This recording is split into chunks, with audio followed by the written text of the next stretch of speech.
Shalom, bien-aimés dans le Seigneur. Je suis l'évangéliste Abou de Jésus. Aujourd'hui, nous avons un diplomate qui était musulman. Et étant musulman, grâce à rendu à Dieu, il avait déjà eu ce qu'il désirait, l'argent, le luxe, tout.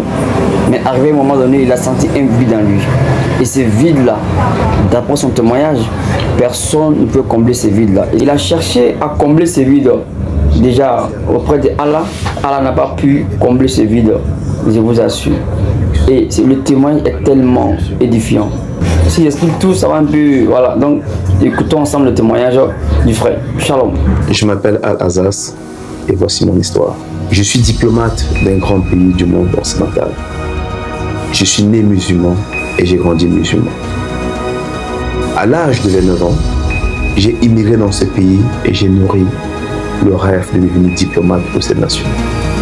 Je n'ai vécu que pour cela. Et en 2011, ce rêve s'est réalisé. J'ai commencé alors à vivre une vie que je n'avais pas imaginée. Le luxe, allant de réception en réception.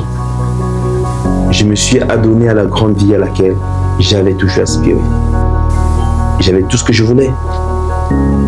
Tout ce que l'on peut imaginer selon le monde. Honneur, argent. Je ne pensais qu'à moi-même. Mais malgré tout, il y avait un vide en moi. Je n'avais pas la paix dans mon cœur. J'avais l'impression qu'il me manquait quelque chose sans savoir ce que c'était. J'étais toujours triste et ma joie reposait sur l'approbation des autres. Je cherchais Dieu dans ma religion, l'islam, priant 5 fois par jour. N'ayant rien vécu avec l'islam, je me suis orienté vers les pratiques orientales, le yoga, la méditation, mais j'avais toujours ce vide à l'intérieur de moi. Alors que je finissais une mission en Afrique, je me suis fait la promesse de découvrir ma véritable identité. En août 2016, ma vie a basculé. Au milieu de la nuit, j'ai été réveillé avec une terrible envie d'aller sur mon ordinateur pour faire une recherche. Je suis allé dans ma salle d'études. Ma femme, elle, était couchée dans la chambre d'à côté. Et j'ai tapé un mot sur Google que j'ai oublié. Le premier résultat sur Google était une émission de la chaîne chrétienne UMCI TV. J'ai regardé la vidéo et j'étais complètement pétrifié par les paroles qui sortaient de la bouche du pasteur. J'ai eu la chair de poule. Je tremblais. À la fin de la vidéo, il a prié et demandé qui voulait recevoir Jésus-Christ. J'ai évidemment dit oui. Avant cette nuit, je ne pouvais pas dire que Jésus est le Fils de Dieu. Mais ce soir-là, j'ai confessé le nom de Jésus-Christ comme étant le Fils de Dieu. J'ai cru qu'il est mort sur la croix avec mes péchés et qu'il est ressuscité le 3e jour. Dès cet instant, une paix indescriptible a rempli mon cœur. Et depuis ce jour, je suis toujours joyeux. Je me sentais léger. Je ressentais pour la première fois de ma vie la présence de Dieu en moi. Je me suis réveillé et je chantais. Ma femme m'a demandé ce qui se passait, évidemment, parce que j'avais l'habitude de me réveiller de mauvaise humeur. Je lui ai raconté ce qui s'était passé la nuit dernière et je lui ai dit que j'avais reçu Jésus-Christ dans ma vie. Une semaine après, j'ai reçu le baptême du Saint-Esprit en regardant une autre émission sur EMCI TV. Tout mon corps s'est alors mis à trembler et j'avais des larmes qui ne s'arrêtaient pas de couler. J'ai continué à regarder les différents programmes de la chaîne jusqu'à ce jour. Plus je regardais les programmes et plus j'étais transformé. L'amertume, la haine que je nourrissais envers les gens qui m'ont blessé ont totalement disparu. Par la suite, j'ai rejoint une église où je me suis fait baptiser d'eau le 18 février 2017. Le Seigneur a été tellement bon envers moi car il m'a aussi guéri de mes yeux.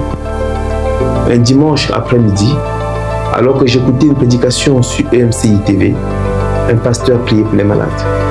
Il a demandé à ceux qui regardaient sur leur télévision ou sur leur ordinateur de mettre les mains sur l'écran. Je l'ai fait et à la fin, j'ai ressenti un besoin irrésistible de dormir alors que je n'avais pas l'habitude de faire la sieste. J'ai enlevé mes lunettes et je me suis couché. 15 minutes plus tard, je me suis réveillé et quelque chose d'étonnant s'est produit. Il y avait des étagères à peu près 2 mètres de moi et il y avait des livres dessus. Je pouvais facilement lire les titres des mots. C'était incroyable. J'ai réalisé que le Seigneur m'avait guéri. Aujourd'hui, ma femme et moi marchons avec le Seigneur. Le Seigneur nous a mis à cœur d'aider les orphelins. C'est ce que nous avons commencé à faire. J'ai commencé un doctorat de théologie par correspondance. Mais à cause de mes responsabilités au travail, je n'arrivais pas à faire les deux en même temps. J'ai finalement pris la décision cette année de quitter mon travail pour faire un doctorat en théologie à plein temps dans une université chrétienne, car je sais que le Seigneur m'appelle à le servir. Je rends grâce à Dieu pour les merveilles qu'il a fait dans ma vie. J'aimerais dire un grand merci à toute l'équipe d'EMCI TV pour le travail formidable que vous faites. Le Seigneur s'est servi de vous pour me sauver et m'enseigner. Je tiens à sensibiliser tous ceux qui ont écouté mon histoire à la nécessité de s'unir, de se mobiliser pour soutenir cette campagne de dons. Si, à travers EMCI TV, le Seigneur Jésus m'a sauvé, moi qui étais musulman, imaginez-vous combien de personnes pourront à leur tour être sauvées lorsque la chaîne sera diffusée sur toute l'Afrique et partout ailleurs dans la francophonie. Ensemble, faisons partie des 1500 visionnaires qui feront un don significatif pour amener EMCI TV dans toutes les nations francophones. Je vous remercie et que Dieu vous bénisse.